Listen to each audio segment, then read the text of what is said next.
Welcome to the Daily Plunge. We are in the Gospel of Luke, chapter 23, verses 32 through 43.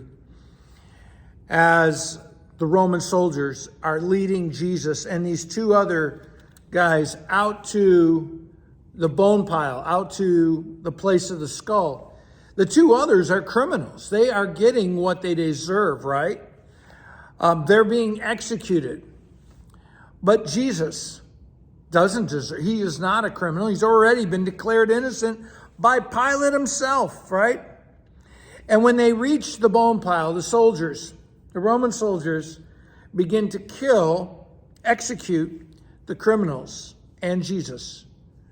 And as it says in verse 34, in that moment as he's being executed, Jesus prays to the Father. Father, forgive them, because they don't know. They cannot fathom what they are doing. That they are executing the one who has royal authority. And that even though he's dying on the cross, the tragedy isn't for Jesus. It's for them.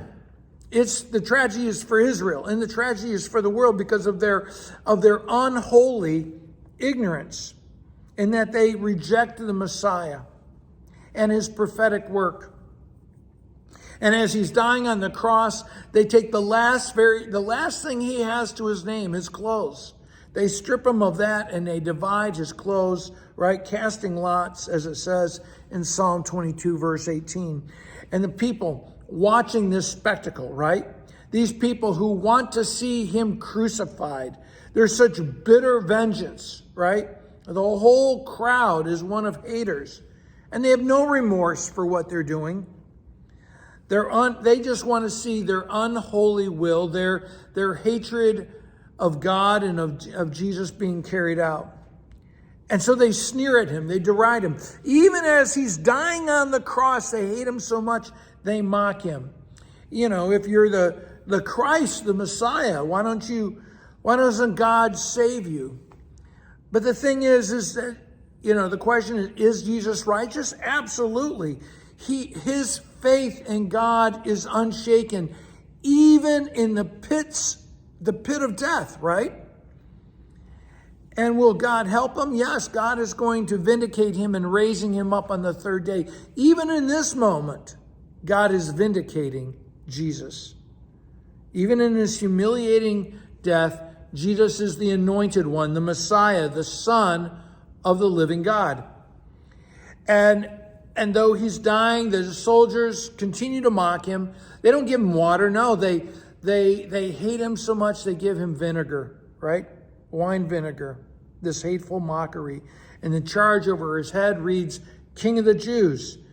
And the tragedy of this is the ignorance is that he is the King of the Jews, and that Israel has entered into this horrible, unholy alliance with the Roman pagans to execute the one who truly can save them.